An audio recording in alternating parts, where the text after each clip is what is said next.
Welcome to this video about Forza Horizon 6, where I'll summarize and compile information for you. The 10 major new Horizon 6 features prove the developers listen to players, and Horizon 6 could end up being the series' best game yet. We'll begin with a slightly less important point, but the developers have listened to us. As for drag racing isn't necessarily the most played mode on Forza Horizon, but in multiplayer, there are plenty of people who have fun meeting up on the airstrip straight or on the highway to do improvised drag races.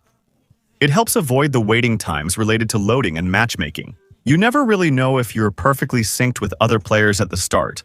Whether honking your horn or saying 3, 2, 1, go, there's always a bit of lag. That's it. In Horizon 6, that's going to be fixed, since drag zones will be added in the open world, where you'll find traffic lights that are synchronized for all players and will let you start improvised drag races. No matchmaking time, no waiting time, and making sure that everyone gets the starting signal at the exact same moment. Another point where the developers listen to us, and here, it's much more important. It's the steering wheel animations. Up until Forza Horizon 5, the steering wheel animations in the interior view only covered 180 degrees of rotation. First, it's unrealistic and particularly confusing for steering wheel users. In real life, you turn the wheel 1.5 times, but in the game, it only turns halfway, which can be confusing and cause loss of control. In Forza Horizon 6, they'll improve this by increasing steering wheel rotation from 180 to 540 degrees.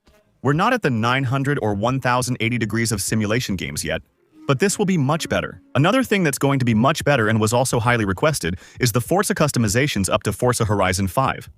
To improve a car's aerodynamics, you had to install the Forza kit. Most of the time, these kits are very ugly and don't suit the vehicles they're installed on. Unfortunately, this often forced players to choose between an ugly, easy-to-handle car or a better-looking car with poor cornering. The developers confirmed that in Horizon 6, many Forza kits will be reworked to better fit various car designs. This will finally allow us to have cars that are both fast and beautiful at the same time. By the way, while we're talking about car upgrades, there's also a big improvement when it comes to the garage. Previously, Forza Horizon's house system was mostly pointless, offering only occasional small bonuses when you bought houses. You could unlock fast travel or extra wheel spins, but otherwise it was mostly useless. That will change somewhat in Forza Horizon 6. Since each house will have a unique garage that can be customized, you'll be able to decorate your garage pretty much however you want. Even though, for now, we don't have too much information about it. We can choose wall colors and decorations, and share our garage designs with other players, who can download them for their own garages. But you'll also, and most importantly, be able to do two things. First, invite other players into your garage so they can see how you've decorated it. And most importantly, you'll be able to display your car collection there. Well, not all of them, obviously. Garages of various sizes will let you display 3, 4, or 5 cars of your choice. With your customizations and upgrades, several houses in the game let you create your own. For example, a small garage styled like a Ferrari showroom, a German car showroom, or for ultra-tuned Japanese cars. A quick side note, which is somewhat related, even though, in this case, it wasn't necessarily something that was highly requested by the community. There will be a place called Des Estates where you can basically build your own house. In any case, we'll have a plot of land that we can decorate however we want, and there too, we'll be able to let other players visit it. By the way, still on the topic of customizations, another highly requested feature is the return of the Karmite mode. It had disappeared since Forza Horizon 3 and it will be back here. So, the concept of Karmite? Certain areas of the parking lots, which will be located all over the map, where you can go in to showcase your car, but also to see the cars displayed by other players. With their customizations, their settings, it's a bit of a niche mode, we agree, because it's not necessarily where there are the most people in multiplayer. Still, it was very convenient for meeting new players, starting face-offs, downloading their settings, and will enhance the atmosphere. Let's say there's going to be a bit of street racing. Tuning on this map, which will be in Japan by the way, since we're talking about the map, you should know that here too, we've been listened to. There are many things to discuss, so this video could be long. But what's exciting is that Forza Horizon 6 will finally include a big city. Players requested this because the urban atmosphere vanished after Surfer Paradise in Forza Horizon 3, the last major city in a Forza game. Well, in Horizon 6, we'll simply have the biggest city we've ever had. In a franchise game, developers estimate its size is 5 times larger than Guanajuato in Forza Horizon 5. So, it's going to be very, very big, and above all, it's really going to be much more urban this time, with tall buildings, traffic, the elevated subway, and especially some new neighborhoods. In Horizon 4 and Horizon 5, the cities Edinburgh and Guanajuato were both traditional and historic, which wasn't the vibe most players wanted. Also, that's not the only good news about the map. Players have also wanted real seasons to return. In Horizon 5, the map stays the same no matter the season. In Horizon 6, they've promised seasons will truly change the map. And for that, for example, we have the return of a real winter with snow, which means that regularly, we'll feel like we're completely rediscovering the map. Plus, there's still a good chance. Driving changes, since you obviously don't drive the same way in snow or ice as on a dry, clear road. A frequently requested feature by PlayStation 5 players is Horizon 5 cross-save. When the game arrived on PlayStation 5, there were quite a few players who had already started the game on Xbox and were really upset. And it's understandable, having to start the game all over again. Horizon 6 will offer full cross-save, unlike before when you couldn't transfer Xbox or PC saves to PlayStation 5. If you start the game on Xbox and switch to PlayStation months later, you can import all your progress, cars, money, character, and your save. That's not just a luxury. Knowing Forza Horizon 6 is career mode will probably be longer and harder to progress in than Forza Horizon 5's, since Forza Horizon 3 hardcore Forza fans feel the game is too easy to progress.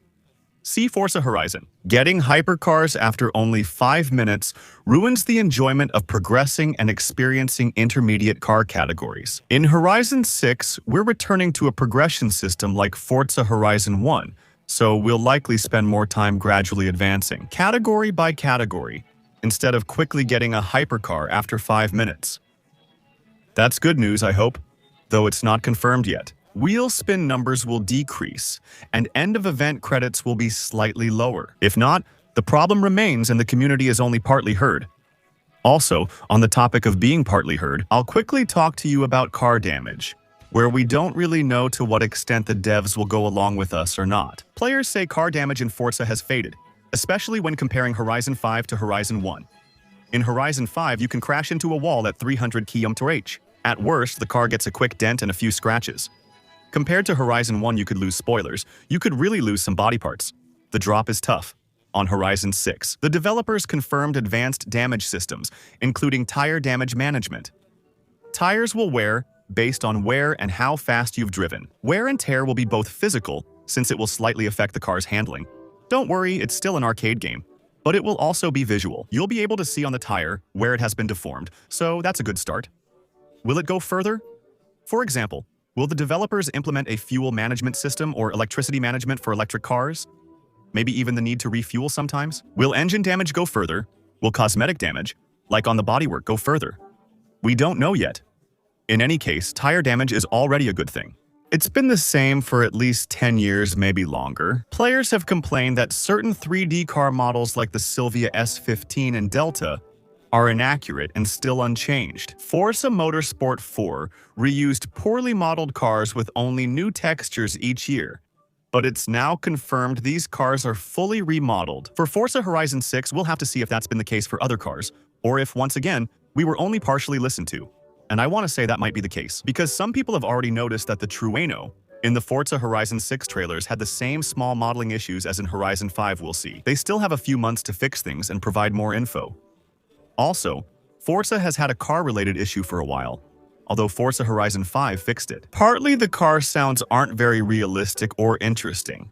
Apparently, in this case too, the developers were listening to us, since a new sound engine was developed for Horizon 6, and apparently, all the cars have been re-recorded. I say apparently because that's what we were told about Horizon 5, and clearly, it wasn't true. So, even if some of the improvements are only partially confirmed, overall, it's definitely going in the right direction. And at first glance, it's clearly the Forza where the developers have listened to player feedback the most in recent years. If players are listened to, it will result in a game that players enjoy. And that, normally, is a pretty good sign. So, we'll see how it turns out in the coming months, since we'll soon have more information about the game. The developers will probably go over things point by point now. I'm looking forward to seeing what they have in store for us. I hope this little video got you hyped. If it did, feel free to leave a like. Subscribe for new videos, follow me on Twitch for streams, and use Twitch Prime if you have it. Appreciated. See you tomorrow for the next video. Take care. Bye.